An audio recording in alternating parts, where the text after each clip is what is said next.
देखिए, प्रधानमंत्री तो जो अभी फ़िलहाल हैं वही आने वाले हैं। अब वो ज़माने चले गए कि जब 10 लोगों की मिलकर सरकार बनती हो और चलती हो। देखिए, राहुल गांधी के लिए कोई पहली बार बात नहीं है, वो पहले भी चाइना के साथ मिल चुके हैं। इस तरह की गोपनीय मीटिंग उनकी चाइना के साथ भी रही है और बेसिकली वो इस देश की राजनीति के लिए उपयुक्त नहीं है। तो कई देशों के साथ उनकी फैमिली बैकग्राउंड ही ऐसा है कि देश के फेवर में उनका कोई बयानबाजी नहीं हो रहा है। आज की डेट में हर वक्त वो बीजेपी का विरोध करने के चक्कर में देश का विरोध कर रहे हैं। ये सबसे बड़ी गलत उनकी नीति चल रही है। राहुल जी अभी लंदन में जा कर के वहाँ जो हार्वर्ड यूनिवर्सिटी उन्होंने जो स्पीच दिया वो भी हेट स्पीच रहा। हम बीजेपी विरोध कर रहे हैं, पॉलिटिकली विरोध कर रहे हैं, लेकिन वो देश का विरोध करना शुरू कर देते हैं। आज आरजेडी साथ गए हैं कि दोनों मिलकर के हमारा कोई वोट बन जाए। अगले 2024 में उनकी हालत जो होगी वह देखने योग्य होगी। नीतीश बाबू सुशासन बाबू नहीं, अब वो अलग नाम से जाने जाएंगे। दोबारा पुल गिरा दिया गया, अब आप उसे इंजीनियर सस्पेंड कर दें, इससे तो करप्शन खत्म नहीं हो जाएगा। आपकी नीति में करप्शन है तो इसको कैसे खत्म करेंगे वो? ये क्या बोल रहे हैं कि हम लोग पुल बनाते हैं, बीजेपी वाले गिराते हैं। ये तो इस ढंग का कोई नेता का बयान नहीं हो सकता। ये तो जस्ट एक कॉमेडी कर रहे हैं वो। तो नहीं, बाबा जो धीरेन्द्र शास्त्री हैं वो कह रहे हैं कि हम गलत क्या कोई आके बता दे मुझे। कोर्ट में केस हुआ उन पर, कोर्ट में या रिट खारिज हो गई, तो कैसे कहेंगे गलत कर रहे हो। मेरा नाम डॉक्टर आर के मिश्रा। डॉक्टर आर के मिश्रा, आप भी बिहार के रहने वाले हैं? हाँ, बिहार से। बेसिकली मैं मथुरा में रहता हूँ बट हूँ बिहार से। अच्छा, पहले बिहार पर बात में आएंगे। पहले कमेंट इसी बात पर, ये जो अभी बड़ा खुलासा, बड़ा अपडेट सामने आया है कि एक सीक्रेट मीटिंग का यहाँ पर रिपोर्ट सामने आ रही है कि वहाँ पर ऐसे लोगों से मिले हैं जो अमेरिकी नीतियों को कैसे जो है वो लाया जाए, बाकी देशों में कैसे जो है डाला जाए, उन लोगों से सीक्रेट मीटिंग, गोपनीय मीटिंग करके आए। देखिए, ये अमेरिका का ये पहला उनके साथ सीक्रेट मीटिंग नहीं है। उनके फैमिली का सोनिया गांधी के साथ में चाइना से सीक्रेट मीटिंग पहले हो रखी है और अभी अमेरिका से हो रहा है। उसके पाकिस्तान से भी सीक्रेट मीटिंग हो चुकी है। तो कई देशों के साथ उनकी फैमिली बैकग्राउंड ही ऐसा है कि देश के फेवर में उनका कोई बयानबाजी नहीं हो रहा है। आज की डेट में हर वक्त वो बीजेपी का विरोध करने के चक्कर में देश का विरोध कर रहे हैं।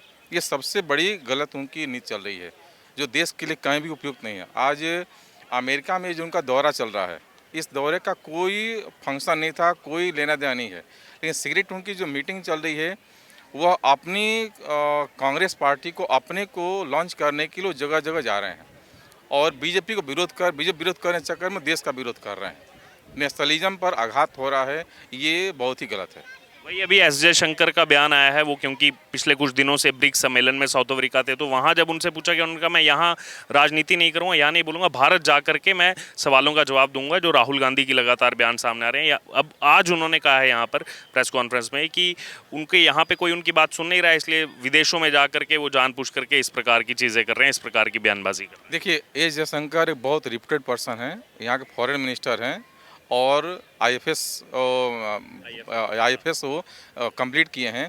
तो उनके पास एक ग्रेविटी है और नेशनलिज्म पर उनकी अपनी छाप है। तो विदेशों में कभी भी अपने देश प्रति गलत वर्ड नहीं निकाल सकते हैं या अपने देश के नेता के प्रति गलत विदेशों में बयानबाजी करना उनके देश से शोभा नहीं देता है।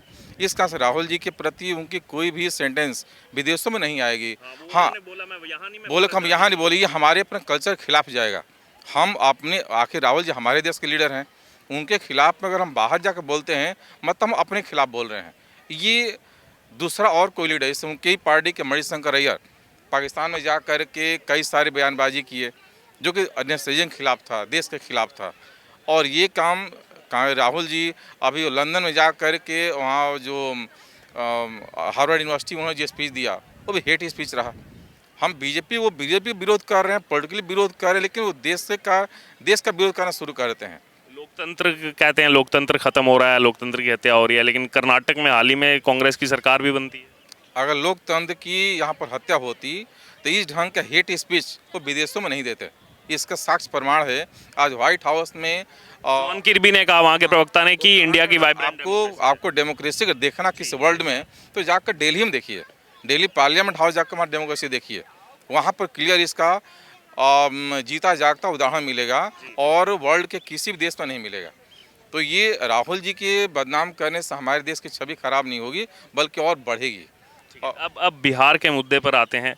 जो मैंने उनसे भी सवाल किया, क्या लग रहा है 23 जून को, पहले 12 जून को बुलाई गई थी और हमारे सोर्सेज के मुताबिक, जो हमने जो है अपने सूत्रों के मुताबिक खबर पता लगाई कि वहाँ पर बाकी 2 स्टेट के सीएम नहीं आना चाहिए चाहते थे, कुछ विपक्षी नेता नहीं आना चाहते, वो चाहते थे कि हमारे यहाँ दूसरे राज्य में आ जाएं, इसीलिए बैठक को आगे बढ़ाया जा रहा है। क्या लग रहा है ये सब इकट्ठे हो पाएंगे? 24 नहीं हो पाएगा, क्योंकि कांग्रेस पार्टी कभी भी नहीं चाहेगी कि दूसरे पार्टी का कोई पीएम बने, वो कभी भी नहीं चाहेगी।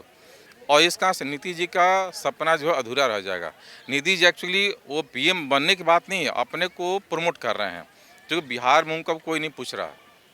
पिछले इलेक्शन में उनका क्या स्थिति रहा, देखने योग्य रहा। अगर बीजेपी साथ नहीं लड़े होते तो उनका वोट नहीं मिलता, उनको उतनी सीट नहीं मिलती। आज आरजेडी साथ गए हैं कि दोनों मिलकर के हमारा कोई वोट बन जाए। अगले 2024 में उनकी हालत जो होगी वह देखने योग्य होगी। नीतीश बाबू, सुशासन बाबू नहीं, अब अलग नाम से जाने जाएंगे। ये मनीष कश्यप की वीडियोस दोबारा ट्रेंडिंग में आ गई हैं ये पुल गिरने के बाद, जो उन्होंने ये सबसे सच्चाई ये है कि एक पुल का नहीं, कई एक पुल वहाँ पर एसपी सिंगला कंपनी को दिया गया है, 3 साल में 10 पुल ऐसे दिया गया है। अगर हम कहते एक बार किसने कंस्ट्रक्शन किया और गलत पाया गया, जांच में गलत पाया गया, फिर उसको दोबारा दिया जा रहा है, ये कौन सी नीति है? दोबारा पुल गिरा दिया गया, अब आप उसे इंजीनियर सस्पेंड कर दें, इससे तो करप्शन खत्म नहीं हो जाएगा। आपकी नीति में करप्शन है तो इसको कैसे खत्म करेंगे? वो तीनों के अलग अलग स्टेटमेंट आ रहे हैं। तीनों मतलब नीतीश कुमार कह रहे हैं कि दुखद है, तेजस्वी यादव वो उप मुख्यमंत्री हैं, वो कह रहे हैं कि हम तो गिराने वाले थे पुल, हमारे गिराने से पहले गिर गया। और तीसरे हैं तेज प्रताप यादव, उसी फैमिली से हैं, वो भी मिनिस्टर हैं, वन और पर्यावरण मंत्रालय संभालते हैं, वो कह रहे हैं कि ये बीजेपी वालों ने गिरा दिया। तीनों का अलग अलग की बात देखिए, तेज प्रताप जी को तो हम एक मानते हैं कॉमेडियन है ना, क्योंकि उनकी जो सेंटेंस आती है ऐसे कोई इररिस्पॉन्सिबल पर्सन का बयान हो। अब ये क्या बोल रहे हैं कि हम लोग पुल बनाते हैं, बीजेपी वाले गिराते हैं, ये तो ये ढंग का कोई नेता का बयान नहीं हो सकता। ये तो जस्ट एक कॉमेडी कर रहे हैं वो। रही बात तेजस्वी जी की, तो नेता भी बन रहे हैं, अभी तो लॉन्च हो रहे हैं, तो उनके पास कोई गंभीरता नहीं है। और रही बात जहाँ तक करप्शन की बात, तब इससे बड़ा करप्शन कि एक ही कंपनी को 10 पुल का दिया गया है और करप्शन पहले पाया गया, फिर भी उसी को बार बार हम दे रहे हैं। ये तो सब मिला करके और बिहार को करप्ट करने की बात है। ये जो आपने तेज प्रताप जी का जिक्र किया कि ऐसे बयान आते रहते हैं, कुछ दिन पहले बागेश्वर धाम वाले बाबा भी पहुंचे थे, उन्होंने कहा था हम तो एयरपोर्ट पे रोक देंगे, लेकिन हमने देखा अब तक जितनी कथाएं हुई हैं, पटना वाली कथा में 10 लाख लोग, सब रिकॉर्ड। इंडिया में सबसे ज़्यादा भीड़ हुआ पटना में, क्योंकि उनको रोकने का किसी में हिम्मत नहीं है। वो गलत क्या कर रहे हैं भाई? बोला था तेज प्रताप यादव ने वो नहीं, बाबा जो धीरेन्द्र शास्त्री हैं वो कह रहे हैं कि हम गलत क्या, कोई आके बता दे मुझे। कोर्ट में केस हुआ उन पर, कोर्ट में या रिट ही खारिज हो गई, तो कैसे कहेंगे गलत कर रहे हो? वो किसी पार्टी को लेकर नहीं कर रहे हैं, प्रमोट कर रहे हैं, ऐसा तो कोई बात नहीं है ना। ये बिहार के लिए वो गलत कर रहे हैं। और ये अब तो आरजेडी के हाथ में जंगल राज का जो था, फिर जंगल राज पहुँच गया। 2024 में दिखाई पड़ेगा क्या होता है जंगल राज का परिणाम। आशुतोष पांडे, कहाँ के रहने वाले हैं आशुतोष जी? पटना। पटना, बिहार के रहने वाले हैं। पटना तो सर अभी चर्चाओं में है, 12 को बुला रहे थे नीतीश कुमार सर्वदलीय बैठक, अब 23 को बुला रहे हैं, विपक्षियों की तैयारी कर रहे हैं 24 की। क्या लग रहा है आपको, किसको, कौन आएगा प्रधानमंत्री अगले साल? देखिए, प्रधानमंत्री तो जो अभी फिलहाल हैं वही आने वाले हैं। अब वो ज़माने चले गए कि जब 10 लोगों की मिलकर सरकार बनती हो और चलती हो। अब वो ज़माना काफ़ी बदल चुका है, लोग बदल चुके हैं, लोग जागरूक हो चुके हैं, तो अब वो टाइम रहा नहीं। अभी जो प्रधानमंत्री हैं, जो सरकार है वही रहनी है। तो जो भी नीतीश जी कोशिश कर रहे हैं वो बेवकूफ़ी है, ऐसा कुछ होना नहीं। बुला तो सबको रहे हैं, वो प्रयास तो कर रहे हैं, लेकिन आपस में वही चल रहा है कि मैं बिहार नहीं जाना चाहता हूँ, वो चाहते हैं मेरे यहाँ आए। सब जगह यही कन्फ्लिक्ट देखने को मिला। नहीं, बुला रहे हैं, लेकिन आप देखिए तो उसमें करीबन 90% लोग जो है प्रधानमंत्री ही बनना चाहते हैं। चक्कर ये है कि उसमें कोई भी कुर्बानी देने को तैयार नहीं है। हर किसी को कुर्सी चाहिए, हर कोई प्रधानमंत्री ही बनना चाहता है। तो फिर ऐसा हो नहीं पाता है ना कि हर कोई मुखिया ही बनना चाहे, तो फिर पॉसिबल नहीं है कि वो चीज़ें मटलाइज होंगी। पिछले बहुत महीनों से वो देश भर के भ्रमण पर निकले हैं, और प्रशांत किशोर वो वहाँ पर चुनावी रणनीतिकार भी हैं, और नेशनल पॉलिटिक्स में भी उनको एक अच्छे रणनीतिकार के तौर पर देखा जाता है। अभी पहले नीतीश कुमार के साथ थे, अभी उन्होंने, उनका बयान आया है, ये जो लगातार नीतीश कुमार घूम रहे हैं कि ये तो ऐसे हर जगह जा कर के मिल रहे हैं, ऐसे हर मुख्यमंत्री से मिल रहे हैं जैसे बिहार को अमेरिका बना दिया इन्होंने, यहाँ तो कुछ काम कर नहीं रहे, दिख तो रहे नहीं है, बाहर ही मिल रहे हैं सबसे कि मैंने तो बिहार को एकदम ऊंचाइयों पर ले गया हूँ। बिल्कुल सही बात है। वहाँ पर ग्राउंड लेवल पे जब चीज़ें देखी देखिए ऊपर ऊपर से तो देखने में कई सारी चीज़ें हैं कि हाँ हमने बहुत अच्छा किया, बहुत बढ़िया किया, कोई ये थोड़ी कह है कि मैंने काम बुरा किया है। लेकिन ग्राउंड लेवल पे तो जो हम लोग देखते हैं कि वहाँ पर वाकई में काम तो कुछ भी नहीं है। आप सिर्फ राजधानी की बात करेंगे पटना की, तो वहाँ पर थोड़ा बहुत आपको काम दिखेगा भी, लेकिन जैसे ही पटना से आप अंदर जाते हैं तो आपको उसकी सच्चाई, उसकी हकीकत पता चल जाएगी कि कुछ भी नहीं है। बहुत ही प्रॉब्लम्स हैं, अपराध बहुत ज़्यादा है और सुरक्षा को लेके जो है काफ़ी सारी समस्याएं हैं लोगों को, बिजनेस को, व्यापार को लेकर बहुत सारी समस्याएं हैं वहाँ पर। हाल ही के दिनों में सर 2 बड़ी घटनाएं हुई। बालासुर घटना, हमने 300 लगभग लोगों को खोया। लेकिन एक घटना भागलपुर में भी हुई, वहाँ भी एक पुल गिरा, 1717 करोड़ रुपए की लागत से बन रहा था, वो पहले भी गिरा था। और अभी कुछ वीडियोस पुराने, मनीष कश्यप को आप जानते होंगे, उनके वीडियोस निकलने लगे जब वो ब्रिज पर जा करके कि इसमें कास्टिंग सही नहीं है, स्ट्रेंथ सही नहीं है, ये पुल कभी भी गिर सकता है, इसमें ध्यान नहीं दिया गया है, मानदंडों का ध्यान नहीं दिया गया है। लेकिन आज वो मनीष कश्यप जेल में है और वो पुल दोबारा से गिर गया है। क्या कहेंगे सर इस पर? देखिए, इसमें तो हमेशा यही रहा है कि जिसने भी ये सही बात की, जिसने भी सच्ची बात की, तो जेल तो उसको हुई है। वो अभी से तो ये कहानी थोड़ी है, तो बहुत बड़ी पुरानी राजा महाराजाओं के टाइम से चलते आ रहा है कि अगर आप सही बात किसी को उसके मुंह पे कहेंगे तो आप अंदर होंगे। तो सच्चाई तो किसी को पसंद आती नहीं है। हम आपकी तारीफ़ करें, झूठी तारीफ़ करें तो बड़े अच्छे हैं, अगर हम आपके बारे में एक बुराई कर दें तो आपके लिए गलत हो जाएंगे।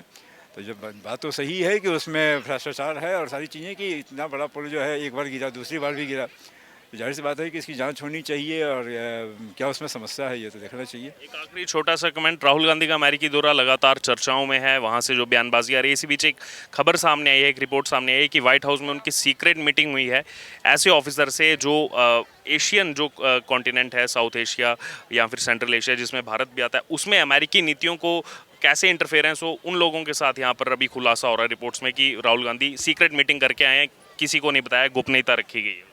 देखिए, राहुल गांधी के लिए कोई पहली बार बात नहीं है। वो पहले भी चाइना के साथ मिल चुके हैं, इस तरह की गोपनीय मीटिंग उनकी चाइना के साथ भी रही है। और बेसिकली वो इस देश की राजनीति के लिए उपयुक्त नहीं है। भले वो ख़ानदानी परंपरा के हिसाब से वो जो भी चाहें कि मुझे ये मिलना चाहिए, जो भी उनकी इच्छाएं हैं, महत्वाकांक्षाएं हों, तो ये है उनके सलाहकार ऐसे उनको राय देते हैं, या खुद उनकी मानसिक स्थिति ऐसी है, वो बिल्कुल दिग्भ्रमित हैं कि उन्हें राजनीति में क्या करना चाहिए, किस दिशा जाना चाहिए, कैसे जाना चाहिए, उनको खुद पता नहीं है। और इस तरह की सीक्रेट मीटिंग वो पहले भी कर चुके हैं, तो ये कोई नई बात नहीं है।